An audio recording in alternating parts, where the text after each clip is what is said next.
प्रेमी सज्जनों, श्री हनुमान जी की अनंत कृपा और आप सबके प्रेम से अपने मुखारविंद से श्री सुंदरकांड का सस्वर पाठ करने जा रहा हूं। मुझे आप सब पर पूर्ण विश्वास है कि कम से कम समय में मेरे द्वारा गाए गए संपूर्ण सुंदरकांड आप सबको हृदयानंदित करेगा। जय जय श्री राम। प्रणव पवन कुमारा, खल बन पावक ज्ञान घना, जासु हृदय अगारा, बसहि राम सर चाप धरा, बलि बंधत प्रभु बाढ़ेऊ, सोतन बरन न जाई, उभय घरी महदीन्ही, सात प्रदक्षिण धाई, अंगद कहीं जाऊं मैं पारा, जिये संशय कछु फिरति बारा, जामवंत कह तुम सब लायक, पठाइया किमि सबही कर नायक, कहीं ऋक्षपति सुनु हनुमाना, का चुप साधि रहे हु बलवाना, पवन तनय बल पवन समाना, बुद्धि विवेक विज्ञान निधाना, कमन सुकाज कठिन जग माही, जो नहीं होई तात तुम पाही, राम काज लगी तब अवतारा, सुनतहि भय पर्वताकारा, कनक बरन तन तेज बिराजा, मानहु अपर गिरिन कर राजा, सिंहनाद करि बारहि बारा, लीलहि नांगउ जल निधि खारा, सहित सहाय राम नहीं मारी, आनौ इहाँ त्रिकूट उपारी, जामवंत मैं पूछऊं तोहि, उचित सिखामन दीजहु मोहि, इतना करहु तात तुम जाई, सीतहि देखि कहूँ सुधि आई, तब निज भुज बल राजीव नैना, कौतुक लागी संग कपिसैना, तब निज भुज बल राजीव नैना, कौतुक लागी संग कपिसैना, कपिसेन संग संहारी, निश्चर राम सीतहि आनी है, त्रैलोक पावन सुजसु सुर मुनि नारदादि बखानी है, जो सुनत गावत कहत समुझत परम पद नर पावई, रघुबीर पद पाथोज मधुकर दास तुलसी गावई, भव भेषज रघुनाथ जसु, सुनहु नर अरु नारी, तिनकर सकल मनोरथा, सिद्ध करहि त्रिशिरारी, नीलोत्पल तन श्यामा, काम कोटि शोभा अधिका, सुनियता सुगुण ग्रामा, जासु नाम अग खग बधिका। ओम श्री गणेशाय नमः। श्री जानकी वल्लभो विजयते, शांतं शाश्वतम प्रमेयमनघं, निर्वाण शांति प्रदम, ब्रह्मा शंभु फणीन्द्र सेव्यमनिशं, वेदांत वेद्यं विभुं, रामाख्यं जगदीश्वरं सुरगुरुं, माया मनुष्यं हरिं, वंदेहम करुणाकरं रघुबरं, भूपाल चूड़ामणिं, नान्यास्पृहा रघुपते हृदयस्मदीये, सत्यं वदामि च भामान् खीलान्तरात्मा, भक्तिं प्रयच्छ रघुपङ्गमं निर्भरां मे, कामादिदोषरहितं कुरु मानसं च, अतुलितबलधामं हेमशैलाभदेहं, दनुजवन कृशानुं ज्ञानिनामाग्रगण्यं, सकलगुणनिधानं वानराणामधीशं, रघुपति प्रिय भक्तं वातजातं नमामि, वातजातं नमामि। जामवंत के बचन सुहाय, सुनि हनुमंत हृदय अति भाई, तब लगी मोहि परिखेहु तुम भाई, सही दुख कंद मूल फल खाई, जब लगी आवो सीतहि देखी, होहि काज मोहि हरस विसेखी, यह कहीं नाई सबनि कहूँ माथा, चले हरस ही धरि रघुनाथा, सिंधु तीर एक भूधर सुंदर, कौतुक कूद चढ़ेउता ऊपर, बार बार रघुबीर संहारी, कर के उपमन तनय बल भारी। जेहि गिरि चरण देई हनुमंता, चले उसोगा पाताल तुरंता। जिमि अमोघ रघुपति कर बाना, एहि भांति चले हनुमान। जल निधि रघुपति दूत विचारी, तय मैं ना कहूँ ही श्रमहारी। हनुमान तेहि परसा, कर पुन किन्ह प्रणाम। राम काज किन्हे बिनु, मोहि कहाँ विश्राम।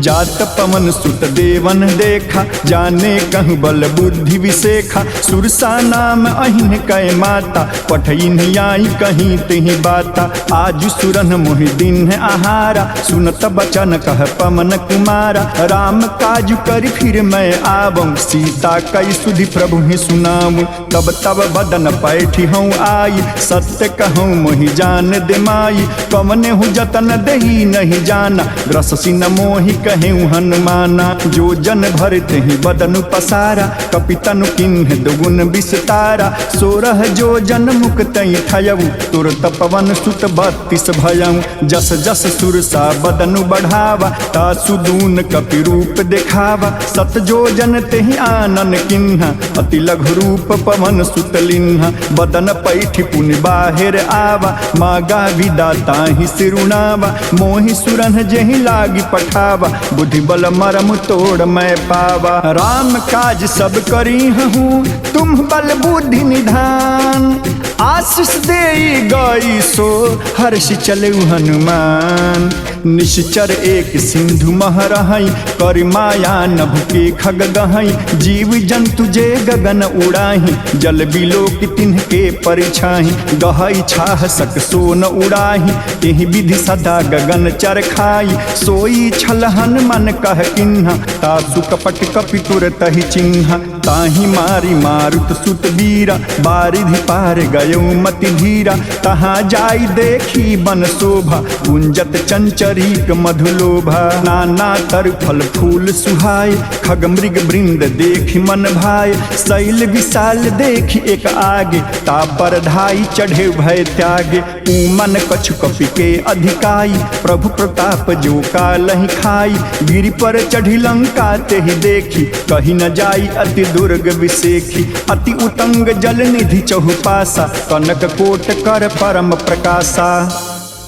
कनक कोट विचित्र मणिकृत सुंदरायतना घना। चौहाट हाट सुबाट बीथिम, चारु पुरु बहु विधि बना। गजबाजी खचर निकर पदचर, रथ बरूथनि को गनय। बहुरूप निशिचर जूठ, अति बल सेन वर्णत नहीं बनय। बन बाग उपवन बाटिका, सरकूप बापिम सोहहि। नर नाग सुर गंधर्व कन्या, रूप मुनि मन मोहहि। कहूँ माल देह विशाल शैल, समान अति बल गरजहि। नाना अखारन भीरहि, बहु विधि एक एकन तरजहि। करि जतन भट कोटिन्ह विकट तन, नगर चहु दिशि रक्षहि। कहूँ महिष मानुष धेनु खर, अज खल निशाचर भक्षहि। एहि लागी तुलसीदास इनकी, कथा कछु एक है कहीं। रघुबीर सरतीरथ शरीरहि, त्यागी गति पै सही। पुर रखवारे देखी बहु, कपि मन किन्हि विचार। अति लघु रूप धरौ निसी, नगर करौ पैसार। मसक समान रूप कपिधारी, लंकहि चलौ सुमिरि नरहारी। नाम लंकिनी एक निशिचरी, सो कह चल सि मोहि निंदरी। जानहि नहीं मरमु सठ मोरा, मोर आहार जहाँ लगी चोरा। मुठिका एक महाकपिहानि, रुधिर बमत धरनी ठन मानि। पुनि संभारी उठी सो लंका, जोरी पानी कर विनय सशंका। जब रावण ही ब्रह्म बर दिन्हा, चलत बिरंची कहाँ मोहि चिन्हा। विकल हो सिते कपि के मारे, तब जाने सुनिश्चर संहारे। तात मोर अति पुण्य बहुता, देखे नयन राम कर दूता। तात स्वर्ग अपवर्ग सुखा, धर्य तुलायक अंग। तूलन ताहि सकल मिली, जो सुख लव सतसंग। प्रविशी नगर की जय सब काजा, हृदय राखी कौशलपुर राजा। गरल सुधारी पुकरहि मिताई, गोपद सिंधु अनल शीतलाई। गरुड़ सुमेरु रेणु समताही, राम कृपा करि चितवा जाहि। अति लघु रूप धरे हनुमाना, पैठा नगर सुमिरि भगवाना। मंदिर मंदिर प्रतिकर शोधा, देखे जहाँ तहाँ अगणित जोधा। गयउ दशानन मंदिर माही, अति विचित्र कही जात सुनाही। शयन किए देखा कपितेहि, मंदिर महु न दीख बै देहि। भवन एक पुन दीख सुहावा, हरि मंदिर तह भिन्न बनावा। रामायुध अंकित गृह, शोभा बरनि न जाई। नाम तुलसी का वृंद तहाँ, देखी हरस कपिराई। लंका निश्चर निकर निवासा, यहाँ कहाँ सजन कर बासा। मन मह तर्क करे कपिलागा, तेहि समय विभीषण जागा। राम राम तेहि सुमिरन किन्हा, हृदय हरस कवि सज्जन चिन्हा। एहि सन हठ करि हूँ पहचानी, साधुत होई न कारज हानि। विप्र रूप धरि वचन सुनाए, सुनत विभीषण उठि तहाँ आए। करि प्रणाम पूछी कुशलाई, विप्र कहूँ निज कथा बुझाई। कि तुम हरिदासन मह कोई, मोरे हृदय प्रीति अति होई। कि तुम राम दीन अनुरागी, आयहु मोहि करन बड़ भागी। तब हनुमंत कही सब, राम कथा निज नाम। सुनत जुगल तन पुलकमना, मगन सुमिरि गुण ग्राम। सुनहु पवन सुत रहनी हमारी, जिमि दसनहि महु जीभ बिचारी। तात कबहु मोहि जानी अनाथा, करिहहि कृपा भानुकुल नाथा। तामस तनु कछु साधन नाही, प्रीति न पद सरोज मन माही। अब मोहि भा भरोस हनुमंता, बिनु हरि कृपा मिलहि नहीं संता। जो रघुवीर अनुग्रह किन्हा, तो तुम मोहि दरस हठु दिन्हा। सुनहु विभीषण प्रभु कै रीति, करहि सदा सेवक पर प्रीति। कहूँ कवन मैं परम कुलीना, कपि चंचल सब ही विधिहीना। प्रात ले जो नाम हमारा, तेहि दिन ताहि न मिले आहारा। अस्मय अधम सखा सुनु, मोहु पर रघुबीर। किन्हि कृपा सुमिरी गुना, भरे बिलोचन नीर। जानत हूँ अस स्वामी बिसारी, फिर हित काहि न होहि दुखारी। एहि विधि कहत राम गुण ग्राम, पावा निर्वच विश्राम। उन सब कथा विभीषण कही, जेहि विधि जनक सुता तहराही। तब हनुमंत कहा सुन भ्राता, देखी चहु जानकी माता। जुगति विभीषण सकल सुनाई, चले पवन सुत विदा कराई। करि सोई रूप गयउ पुनित हम, बन अशोक सीता रह जहम। देखी मनहि महु कीन्ह प्रणामा, बैठी बीति जात निस जामा। कृष्ण तनु शीस जटा एक बेनी, जपति हृदय रघुपति गुण श्रेणी। निज पद नयन दिए मना, राम पद कमल लीन। परम दुखी भा पवन सुता, देखी जानकी दीन। तरु पल्लव महुरहा लुकाई, करई विचार करो का भाई। तेहि अवसर रामनु तह आवा, संग नारी बहु किए बनावा। बहु विधि खलसी तहि समझावा, साम दाम भय भेद दिखावा। कह रामन सुन सुमुख सयानी, मंदोदरी आदि सब रानी। तब अनुचर करऊ पन मोरा, एक बार बिलुक मम ओरा। तृणधरि ओट कहत बै देहि, सुमिरि अवधपति परम सनेहि। सुन दस मुख खदोत प्रकाशा, कबहु की नलनी करई विकासा। असमन समझि कहती जानकी, खल सुधि नहीं रघुवीर बानकी। सठ सुने हरि आ नहीं मोहि, अर्धम नीलज लाज नहीं तोहि। आपु सुन खादोत समा, राम ही भानु समान।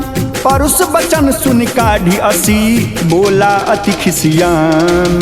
सीता तय मम कृत अपमाना, कटिहऊँ तव सिर कठिन कृपाना। नाही त सपदि मान मम मानी, सुमुख होत नत जीवन हानि। श्याम सरोज दाम सम सुंदर, प्रभु भुज करि कर सम दस कंधर। सो भुज कंठ की तब अस घोरा, सुन सठ अस प्रमाण पन मोरा। चंद्रहास हरु मम परितापम, रघुपति बिरह अनल संजातम शीतल निशित बहसी बरधारा कह सीता हर मम दुख भारा सुनत बचन पुनि मारन धावा मैं तनया कही नीति बुझावा कहसी सकल निश्चरण ही बोलाई सीत ही बहु विधि त्रास हूँ जाई मास दिवस महु कहाँ न माना तो मैं मार बिकाढ़ी कृपाणा भमन गयूं 10 कंधरा यहाँ पिशाचिन वृंद सीत ही त्रास देखा वहीं धरहु रूप बहुमंद त्रिजटा नाम राक्षसी एका रामचरण रति निपुण विवेका सबनहु बोल सुनायस सपना सीत ही से ही करहु हित अपना सपने बानर लंका जारी जातु धान सेना सब मारी खर आरूढ़ नगन 10 सीसा मुंडित सिर खंडित भुज बीसा एहि विधि सो दक्षिण दिश जाई लंका मनहु विभीषण पाई नगर फिरी रघुवीर दोहाई तब प्रभु सीता बोली पठाई यह सपना मैं कहूँ पुकारी हो यही सत्य गए दिन चारी तासु बचन सुनते सब डारी जनक सुता के चरण ही पारी जह तह गई सकल तबा सीता कर मन सोच मास दिवस बीते मोही मारे ही निश्चर पोच त्रिजटा सन बोली कर जोरी मातु विपति संगिनी तय मोरी तजऊ देह करु बेग उपाई दुसह बिरहु अब नहीं सही जाई आनि काठ रचुचिता बनाई मातु अनल पुनि देहि लगाई सत्य करहि मम प्रीति सयानी सुनय को श्रवण सूल समबानी सुनत बचन पद गहि समुझायसि प्रभु प्रताप बल सुजसु सुनायसि निशिन अनल मिन सुन सुकुमारी अस कहि सो निज भमन सिधारी कह सीता विधि भा प्रतिकूला मिलहि न पावक मिटहि न सूला देखियत प्रगट गगन अंगारा अवनि न आवत एक उतारा पावक मैं शशित्रवतन आगी मानहु मोहि जानि हत भागी सुनहि विनय मम बिटप अशोका सत्य नाम करु हर मम शोका नूतन किसलय अनल समाना देहि अग्नि जन करहि निदान देखी परम बिरहा कुल सीता सोचन कपि कलप समबीता कपि कर हृदय विचारा दीन मुद्रिका डारी तब जन्म शोक अंगारा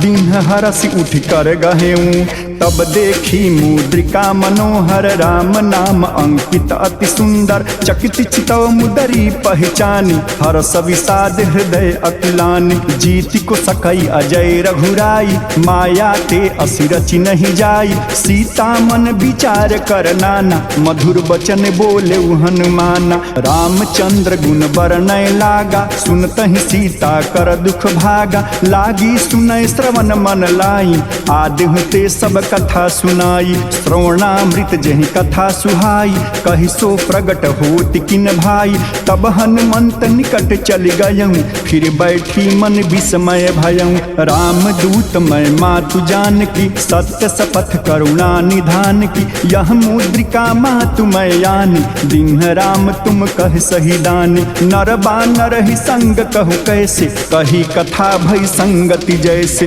कपि के वचन सप्रेम सुनी उपजा मन विश्वास जाना मन क्रम बचन यहा कृपा सिंधु कर दास हरिजन जानि प्रीति अति गाढ़ी सजल नयन पुल कावली बाढ़ी बुड़त बिरह जलधि हनुमाना भयू तात मो कहूँ जल जाना अब कहूँ कुशल जाऊँ बलिहारी अनुज सहित सुख भवन खरारी कोमल चित कृपाल रघुराई कपि कहि हेतु धरी निठुराई सहज बानी सेवक सुखदायक कबहु कसुरति करत रघुनायक कबहु नयन मम शीतल ताता हुई हहि निरखि श्याम मृदु गाता बचनु न आय नयन भर बारी अहह नाथ हौ निपट बिसारी देखी परम बिरहा कुल सीता बोल कपि मृदु बचन विनीता मातु कुशल प्रभु अनुज समेता तब दुख दुखी सुकृपा निकेता जन जानन मानहु जिय ऊना तुम्हते प्रेम राम के दूना रघुपति कर संदेशु अबा सुन जननी धर धीर अस कहि कपि गद गद भयऊं भरे बिलोचन नीर कहूँ राम वियुग तब सीता, मो कहूँ सकल भये विपरीता। नवतरु कुशलय मनहु कृषानु, काल निशा सम निश शशि भानु। कुबलय विपिन कुंत बन सरिसा, बारिद कपत तेल जन बरिसा। जे हित रहे करत तई पीरा, उरग श्वास सम त्रिविधि समीरा। कहूँ ते कछु दुख घटि होई, काहि कहो यह जान न कोई। तत्व प्रेम कर मम अरु तोरा, जानत प्रिया एक मन मोरा। सो मनु सदा रहत तोहि पाहि, जानू प्रीति रसु इतने ही माही। प्रभु संदेश सुनत बय देहि, मगन प्रेम तन सुधि नहीं तेहि। कह कप हृदय धीर धरु माता, सुमिरी राम सेवक सुखदाता।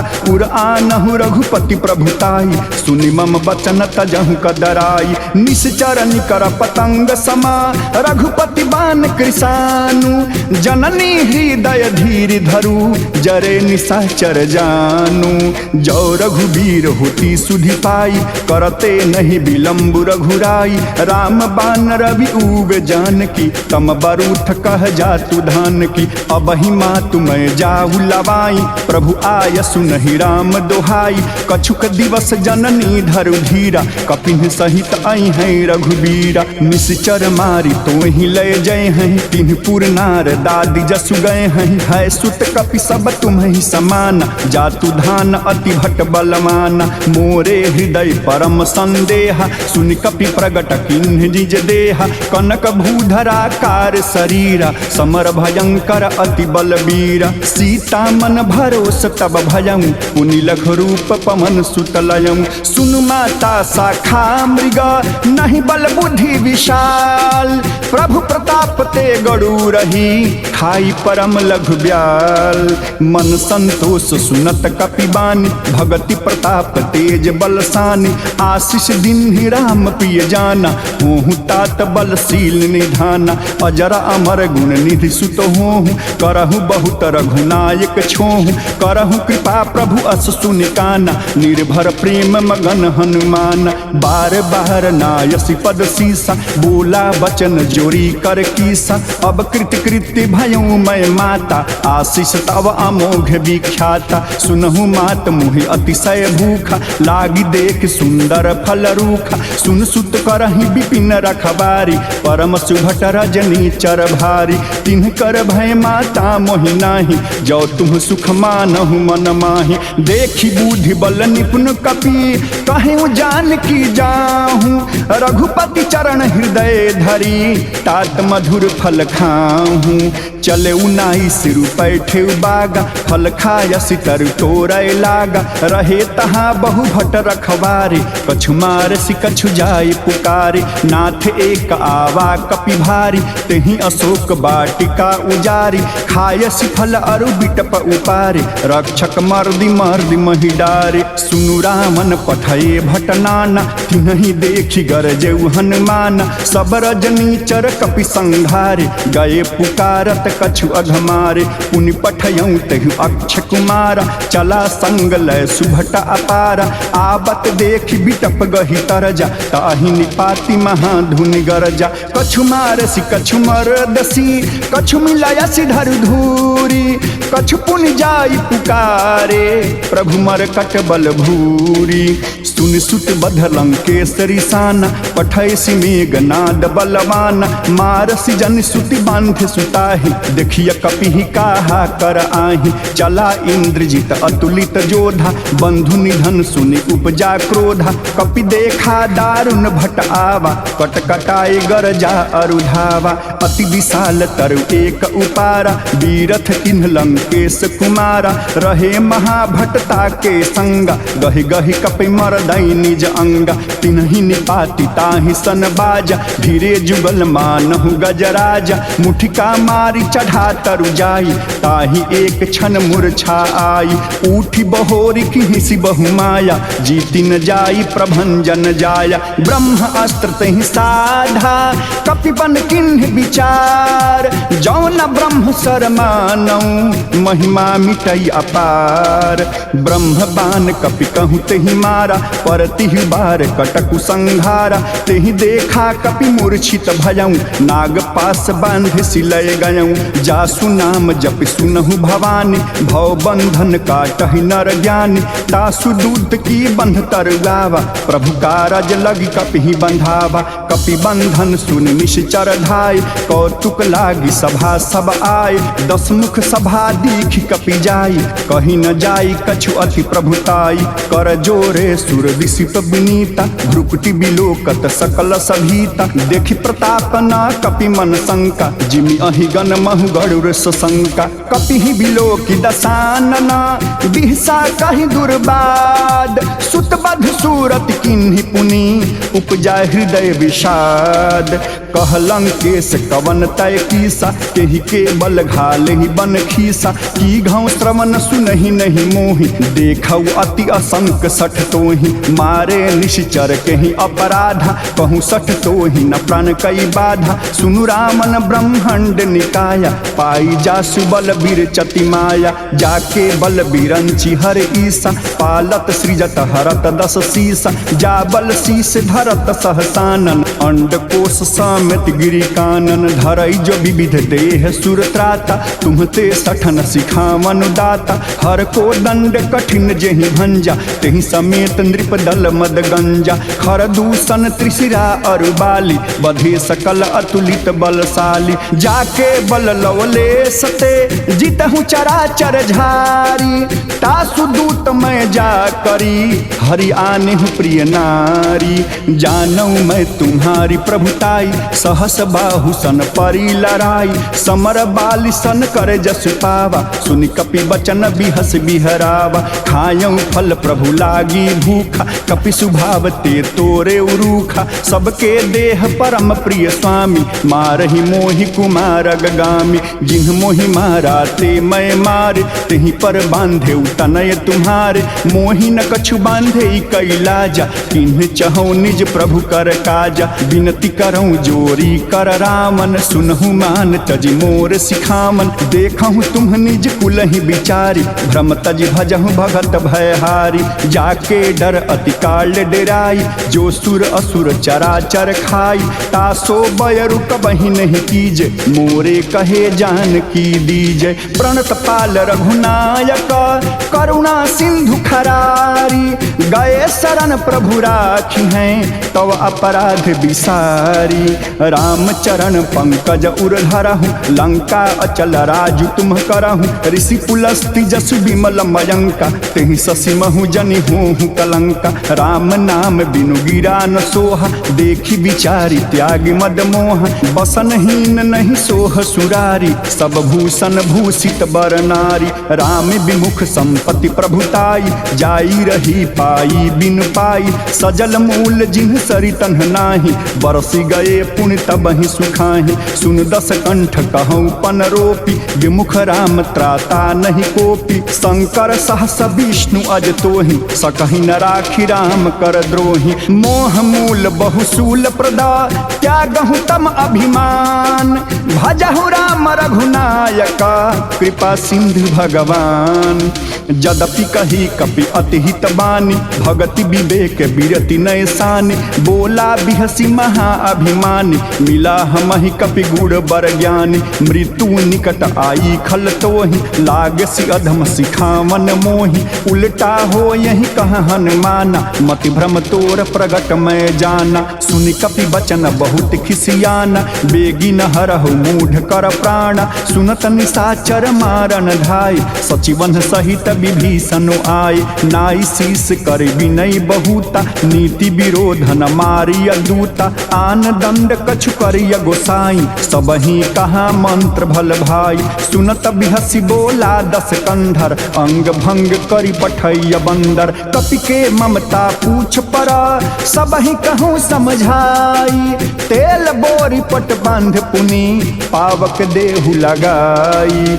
पूछहीन बानर तह जाइहि, तब सठ निज नाथ ही लई आइहि। जिनके किन्हसी बहुत बड़ाई, देखूं मैं तिनके प्रभुताई। बचन सुनत कपि मन मुस्काना, भई सहाय शरद मैं जाना। जातु धान सुनि रामन बचना, लागे रचय मूढ़ सोई रचना। रहना नगर बसन धृत तेला, बाढ़ी पूछ किन्ह कपि खेला। कौतुक कह आये पुरवासी, मारहि चरण करहि बहुहासी। बाजहि ढोल देहि सब तारी, नगर फेरी पुन पूछ प्रजारी। पावक जरत देखी हनुमंता, भयउ परम लघु रूप तुरंता। निबुक चढ़ऊ कपि कनक अटारी, भई सभीत निशाचर नारी। हरि प्रेरित तेहि अवसरा, चले मरुत 49।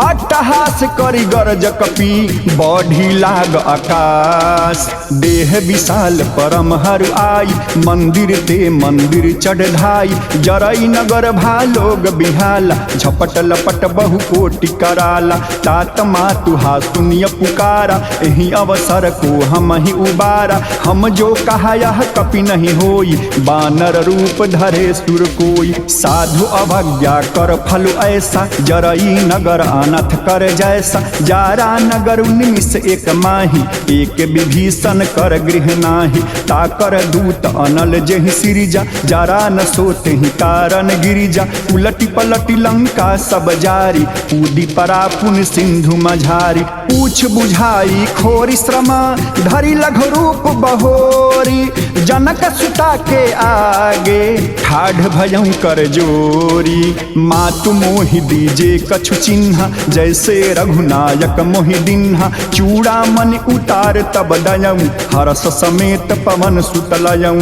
कहेहूँ तात असमोर प्रणाम, सब प्रकार प्रभु पूरन काम। दीन दयाल बिरदु संभारी, हरहु नाथ मम संकट भारी। तात शक्र सुत कथा सुनायहूँ, बन प्रताप प्रभु ही समुझायहूँ। मास दिवस महु नाथु न आवा, तो पुनि मोहि जियत नहीं पावा। कहूँ कपि केहि विधि राखो प्राणा, तुम हूँ तात कहत अब जाना। तोहि देखी शीतल भई छाती, पुनि मो कहीं सोई दिन सो राती। जनक सुत ही समुझाई करी, बहुविधि धीरज दीन्ह।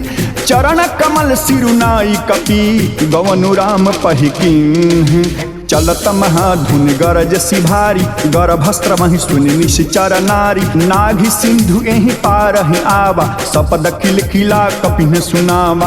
हर से सब बिलो की हनुमान, नूतन जन्म कपिन तब जाना। मुख प्रसन्न तन तेज विराजा, तिन्ह श्री रामचंद्र कर काजा। मिले सकल अति भये सुखारी, तलफत मीन पाँव जिमि बारी। चले हरषि रघुनायक पासा, पूछत कहत नमल इतिहासा। तब मधुबन भीतर सब आए, अंगद सम्मत मधुफल खाए। रखवारे जब बर जन लागे, मुष्टि प्रहार हनत सब भागे। जाई पुकारे ते सब, बन उजारि जुबराज। सुन सुग्रीव हरष कपि, करियाए प्रभु काज। जौन होति सीता सुधि पाई, मधुबन के फल सकहि की खाई। एहि विधि मन विचार कर राजा, आए गए कपि सहित समाजा। आई सबन्हि नामा पद सीसा, मिले सबन्हि अति प्रेम कपीसा। पूछी कुशल कुशल पद देखी, राम कृपा भा काजु बिसेखी। नाथ काजु किन्हु हनुमाना,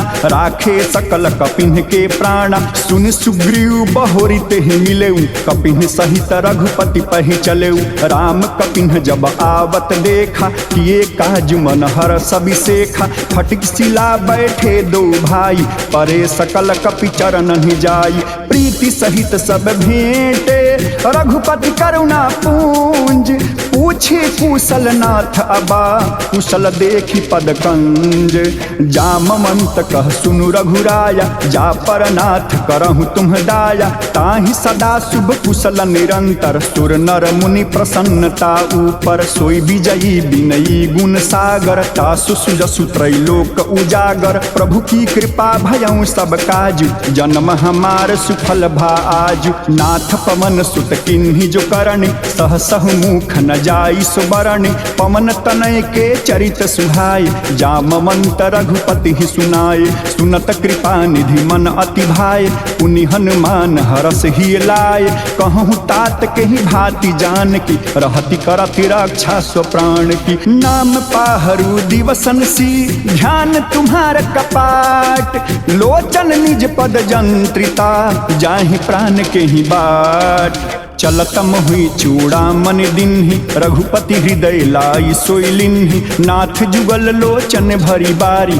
बचन कहे कछु जनक कुमारी अनुज समेत गहेहु प्रभु चरण दीन बंधु प्रणतारति हरण मन क्रम बचन चरण अनुरागी केहि अपराध नाथ हूँ त्यागी अवगुण एक मोर मैं माना बिछुरत प्राण न किन्ह पयाना नाथ सुनयन को अपराधा मिसरत प्राण करहि हठि बाधा बिरह अग्नि तनु तूल समीरा श्वास जरई छन माहि शरीरा नयन स्त्रम ही जल निज हित लागी जरई न पाव देह विरहागी सीता कय अति विपति विशाला बिनहि कहे भली दीन दयाला निमिष निमिष करुणा निधि जाहि कलप सम बीती बेग चलिय प्रभु आनिया भुज बल खल दल जीती सुन सीता दुख प्रभु सुख आयना भरी आए जल राजीव नयना बचन काय मन मम गति जाहि सपने बुझिय विपति की ताहि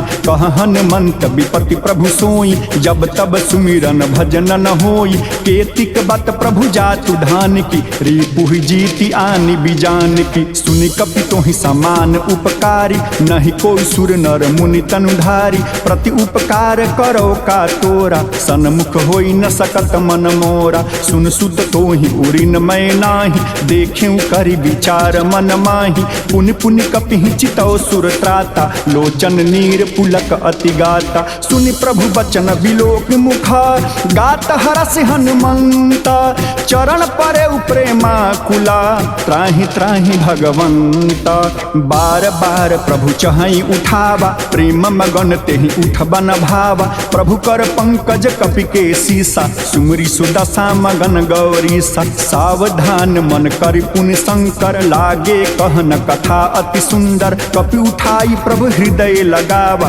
कर गहि परम निकट बैठावा कहूँ कपि रामन पालित लंका तेहि विधि दय दुर्ग अति बंका प्रभु प्रसन्न जाना हनुमाना बोला बचन विगत अभिमाना शाखा मृग के बड़ु मन साई शाखा ते शाखा पर जाई नाभि सिंधु हाटक पुरजारा निश्चर गण विधि विपिन उजारा सो सब तव प्रताप रघुराई नाथ न कछु मोरी प्रभुताई ताकहु प्रभु कछु अगम नहीं जा पर तुम अनुकूला तव प्रभाव बड़वा न लही जारी सकई खल तूला नाथ भगति अति सुखदायन देहु कृपा करि आन पायन सुनि प्रभु परम सरल कपिबानी एवमस्तु तब कहें भवानी उमा राम सुभहु जेहि जाना ताहि भजनु तजि भाव न आना यह संवाद जासुर आवा रघुपति चरण भगत सोई पावा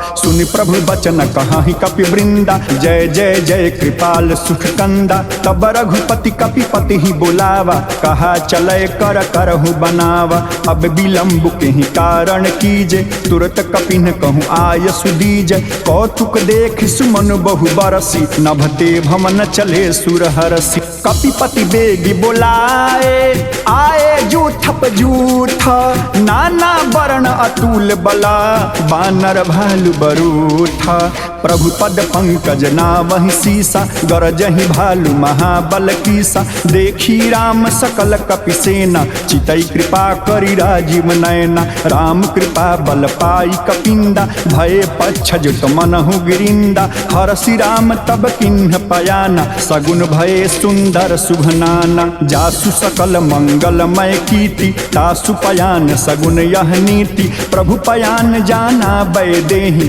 हरकि बाम अंग जन कहीं देहि जोई जोई सगुन जान की होई असगुन भयउ राम नहीं सोई चला कटक को बरनय पारा गरजहि बानर भालु अपारा नख आयुध गिरि पादप धारी चले गगन महि इच्छाचारी के हरिनाद भालु कपि करहि डगमगाहि दिगज चिकरहि।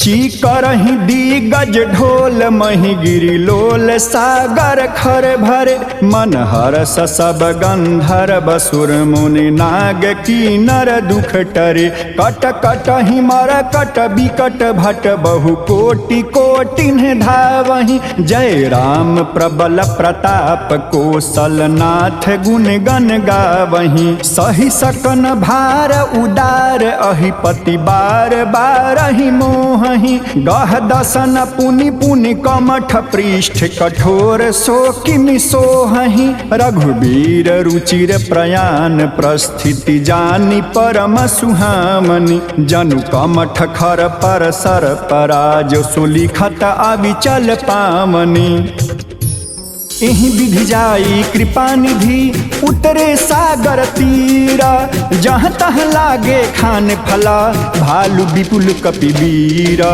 उहाँ निशाचर रहि सशंका जब ते जारी गए कपिलंका निज निज गृह सब करहि विचारा नहीं निश्चर कुल केर उबारा जासु दूत बल बरनि न जाई तेहि आए पुर कवन भलाई दू तीन सन सुनि पुर जन बानी मंदोदरी अधिक अकुलानि रहसी जोरी कर पति पग लागी बोली बचन नीति रस पागी कंत करसी हरिसन परिहरहु मोर कहा अति हित ही धरहु समुझत जासु दूत कई करणी स्त्रभहि गर्भ रजनी चर धरणी तासु नारे निज सचिव बोलाई पठवहु कंत जो चहु भलाई तव कुल कमल विपिन दुखदाई सीता सीत निशा सम आई सुनहु नाथ सीता बिनु दिन्हे इतना तुम्हारे शंभु अज किन्हे राम बान अहिगन सरिसा निकरन साचर भेक जब लगी ग्रसतन तब लगी जतन करहु तजि टेक श्रवण सुनी सठता करी बानी दिहसा जगत विदित अभिमानी सभय सुभाउ नारी कर साचा मंगल महु भय मन अति काचा जो आवई मर कट कट काई जियहि विचारे निसीचर खाई कम पहिलो कप जाकी त्रासा तासु नारी सभित बड़ी हासा अस कहीं बिहसिता ही उरलाई चले सभा ममता अधिकाई मंदोदर हृदय कर चिंता भयउ कंत पर विधि विपरीता बैठे सभा खबरी असिपाई सिंधु पार सेना सब आई बुझसी सचिव उचित मत कहूँ ते सब हास मष्ट कर रहूँ जीतहु सुरासुर तब श्रम नाही नर बानर कहीं लेखे माही सचिव वैद गुरु तीनी जो प्रिय बोलाई भय आस राज धर्म तन तीन करा होई बेगहीनास सोई रामन कहूँ बनी सहाय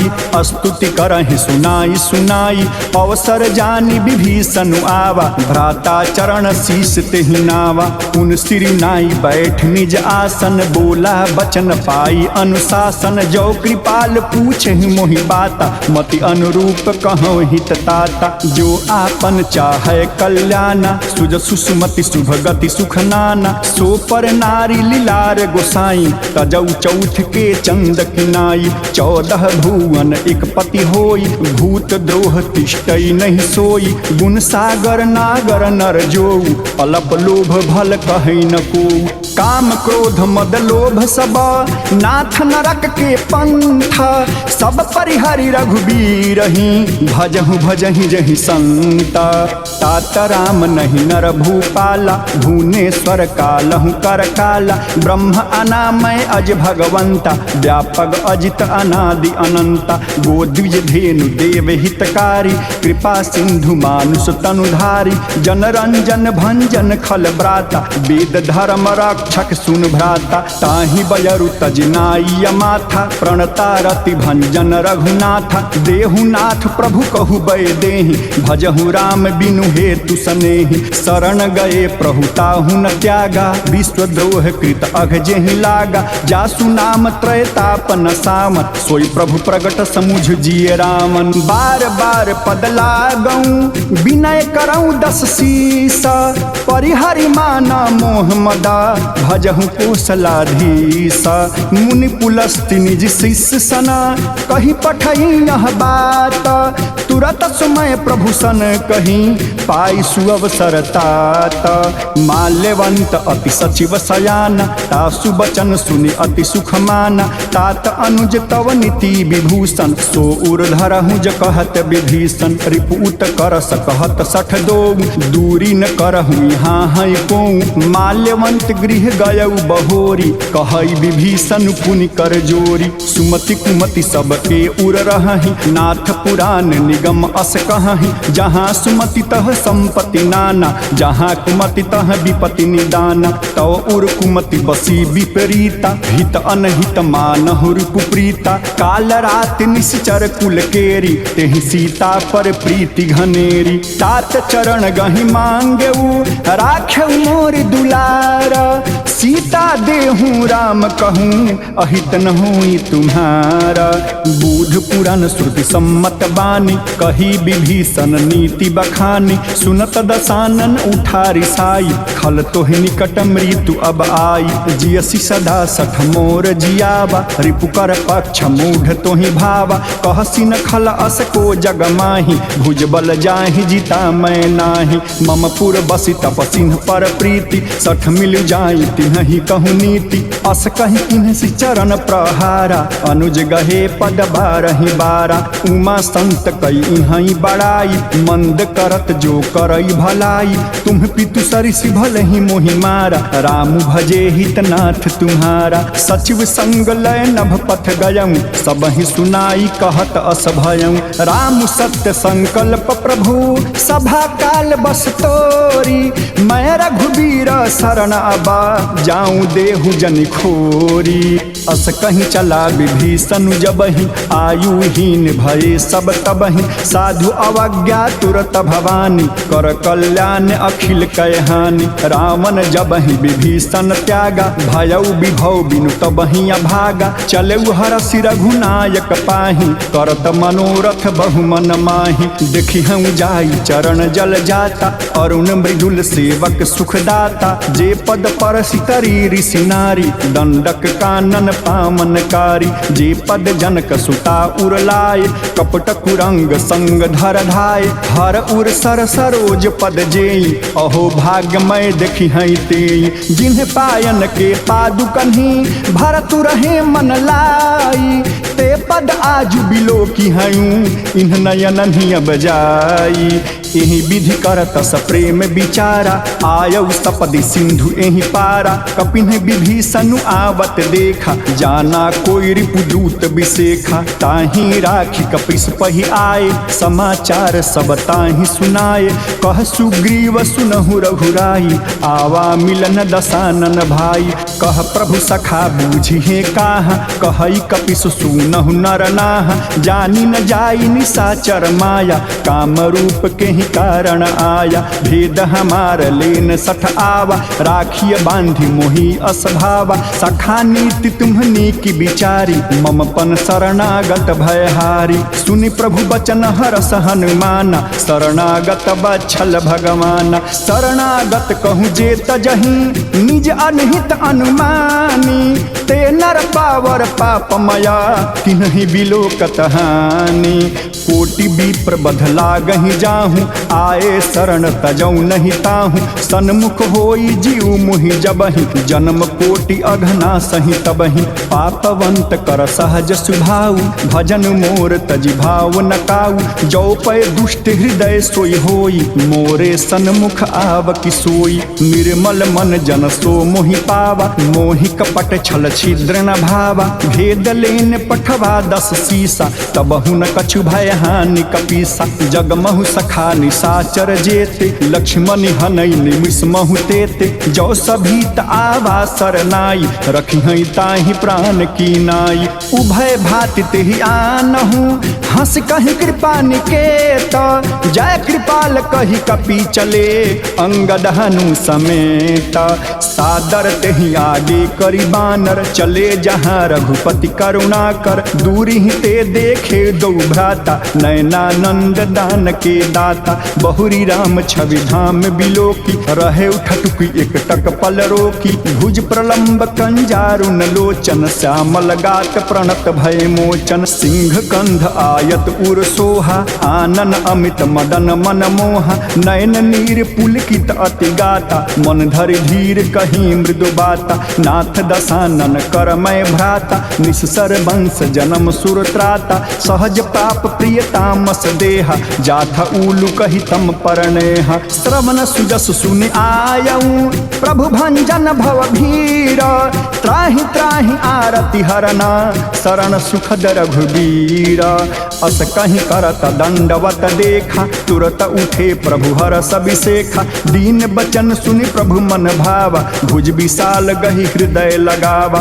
अनुज सहित मिली ढिग बैठारी, बोले बचन भगत भयहारी। कहु लंकेश सहित परिवारा, कुशल कुठाहर बास तुम्हारा। खल मंडल बसहु दिन राति, सखा धर्म निबहै केहि भांति। मैं जानऊ तुम्हारी सब रीति, अति नय निपुण न भाव अनीति। बरु भल बास नरक करताता, दुष्ट संग जन देई विधाता। अब पद देखी कुशल रघुराया, जो तुम किन्हीं जान जन दाया। तब लगी कुशल न जीव कहूँ, सपने हूँ मन विश्राम। जब लगी भजतन राम कहूँ, शोक धाम तजी काम।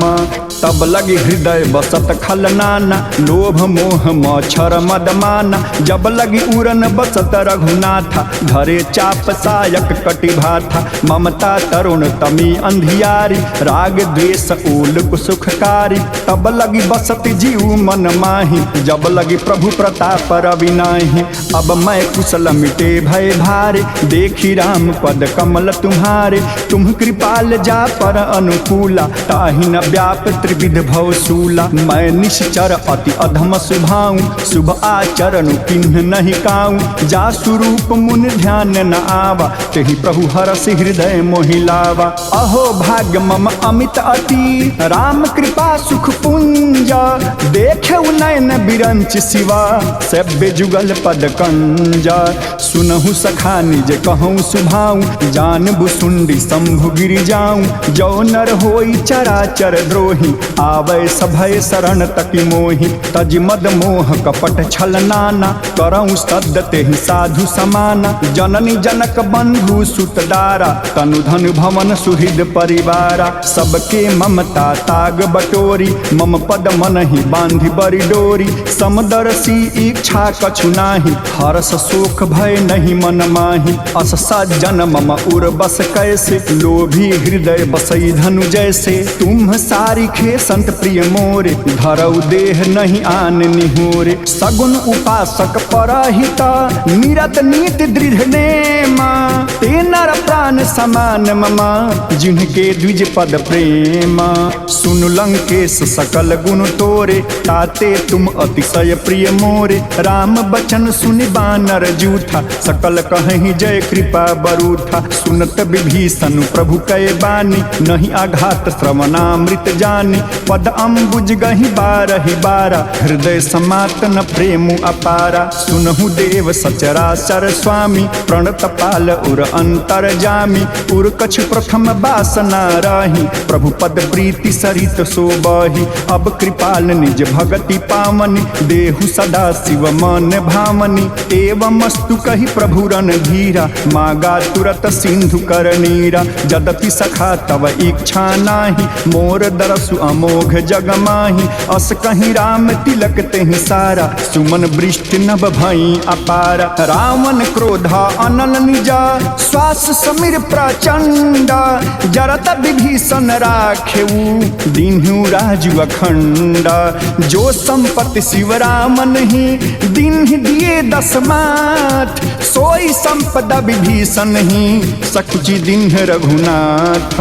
अस प्रभु छाड़ी वजहि जे आना, ते नर पशु गुण पूछ बिसाना। निज जन जाहि ताहि अपनावा, प्रभु सुभाव कपिकुल मन भावा। पुनि सर्वज्ञ सर्व उर्वासी, सर्व रूप सब रहित उदासी, बोले वचन नीति प्रतिपालक, कारण मनुज दनुज कुल घालक। सुन कपीस लंकापति वीरा, एहि विधि तरिय जलधि गंभीरा। संकुल मकर उरग झस जाति, अति अगाध दुस्तर सब भांति। कह लंकेश सुनहु रघुनायक, कोटि सिंधु शोषक तव सायक। यद्यपि तदपि नीति असि गाई, विनय करिय सागर सन जाई। प्रभु तुम्हार कुल गुरु जलधि, कहीं उपाय विचारी। बिन प्रयास सागर तरही, सकल भालु कपिधारी। शाखा कहीं तुम्हनी की उपाय, करिय दैव जो होई सहाय। मंत्र न यह लक्ष्मण मन भावा, राम बचन सुने अति दुख पावा। नाथ दैव कर कमन भरोसा, सोसिय सिंधु करिय मन रोसा। कादर मन कहूँ एक अघारा, दैव दैव आलसी पुकारा। सुनत बिहस बोले रघुबीरा, ऐसे ही कर धरहु मन धीरा। अस कहीं प्रभु अनुजहि समुझाई, सिंधु समीप गए रघुराई। प्रथम प्रणाम किन्हि सिरुनाई, बैठे पुनि तट दर्भ डसाई। जब ही विभीषण प्रभु पह आए, पाछे रामन दूत पठाए। सकल चरित तिन्ह देखे, धरे कपट कपि देहा। प्रभु गुण हृदय सराहि, शरणागत परनेहा। प्रगट बखान ही राम सुभाऊ, अति सप्रेम गा बिसरी दुराऊ। रिपु के दूत कपिन तब जाने, सकल बांधि कापिस पहि आने। कह सुग्रीव सुनहु सब बानर, अंग भंग करि पठवहु निशिचर। सुन सुग्रीव बचन कपिधाय, बांधि कटक चहु पास फिराए। बहु प्रकार मारण कपि लागे, दीन पुकारत तदपि न त्यागे। जो हमार हर नासा काना, तेहि कौशलाधीश कै आना। सुनि लक्ष्मण सब निकट बुलाए, दया लागी हंसी तुरत छुड़ाए। रामन कर दिजहूँ यह पाती, लक्ष्मण बचन बाच कुल घाती। कहेहु मुखागर मूढ़ सना, मम संदेश उदारा। सीता देहु मिलहु नता, आवा काल तुम्हारा। तुरत नाई लक्ष्मण पद माथा, चले दूत बरनत गुण गाथा। कहत राम जसु लंका आई, रामन चरण शीस तिन्ह नाय। बिहसी दसानन पूछी बाता, कहसी न सुख आपन कुशलाता। पुनि कहु खबरी विभीषण केरी, जाहि मृत्यु आई अति नेरी। करत राज लंका सठ त्यागी, होई जब कर कीट अभागी। पुनि कहु भालु कीस कटकाई, कठिन काल प्रेरित चली आई। जिनके जीवन कर रखवारा, भयउ मृदुल चित सिंधु विचारा। कहूँ तप सिंह के बात बहोरी, जिनके हृदय त्रास अति मोरी। की भई भेट की फिर गए, श्रवण सुदस सुन मोरा। कहसी नरि पुदल तेज बला, बहुत चकित चित तोरा। नाथ कृपा करी पूछहु जैसे, मानहु कहा क्रोध तजी तैसे। मिला जाई जब अनुज तुम्हारा, जात ही राम तिलक तेहि सारा। रामन दूत हमहि सुनि काना, कपिन बांधि दिन्हे दुख नाना। श्रवण नासिका काटय लागे, राम शपथ दिन्हे हम त्यागे। पूछहु नाथ राम कटकाई, बदन कोटि सत बरनि न जाई। नाना बरन भालु कपिधारी, विकटानल विशाल भयकारी। जेहि पुरदय हतै सुत तोरा, सकल कपिन महतहि बल थोरा। अमित नाग भट कठिन कराला, अमित नाग बल विपुल विशाला। दिविधि मयंदा नील नला, अंगद गद विकटासी। दधिमुख के हरिनि सठ सठा, जामवंत बलरासी। एक कपि सब सुग्रीव समाना, इन सम कोटिन्ह गनई को नाना। राम कृपा अतुलित बल तिन्हि, ऋण समान त्रैलोक ही गनहि। असमय सुना श्रवण दस कंधर, पदुम 18 जूथप बंदर। नाथ कटक मह सो कपि नाही, जो न तुम्हि जीतै रन माहि। परम क्रोध में जहि सब हाथा, आयस पै न देहि रघुनाथा। सो सही सिंधु सहित झस ब्याला, पुरहि न भरि भारी कुधर विशाला, मर्दी गर्द मिल वही 10 शीशा। ऐसे ही बचन कहे ही सब कीसा, गरजही तरजही सहज असंका, मानहु ग्रसन चाहत ही लंका। सहज सूर कपि भालु सब, पुन सिर पर प्रभु राम, रामन काला कोटि कहूँ जीति सकहि संग्राम। राम तेज बल बुद्धि विपुलाई, शेष सहस सत सकहि न गाई। सकसर एक सोति सत सागर, तो भ्रात ही पूछे उनय नागर। तासु बचन सुनि सागर पाहि, मागत पंथ कृपा मन माहि। सुनत बचन बिहसा 10 शीसा, जो असीमति सहाय कृत कीसा। सहज भीरु कर बचन दृढ़ाई, सागर सन ठानी मचलाई। मुढ़ मृषा का कर सी बड़ाई, रिपु बल बुद्धि था मैं पाई। सचिव सभीत विभीषण जागे, विजय विभूति कहाँ जगता के। सुनिखल बचन दूत ऋषि बाढ़ी, समय विचारी पत्रिका काढ़ी। रामानुज दीन्ही यह पाती, नाथ बचाई जुड़ा वहु छाती। बिहसी बाम कर लिन्ही रामन, सचिव बोली 60 लाग बचावन। बातन मन हिरिझाई 60, जन घालस कुल खीस। राम विरोधन उबरसी, शरण विष्णु अज ईसा। की तजमान अनुज इवा, प्रभु पद पंकज भृंगा। होहि कि राम सरानला, खल कुल सहित पतंगा।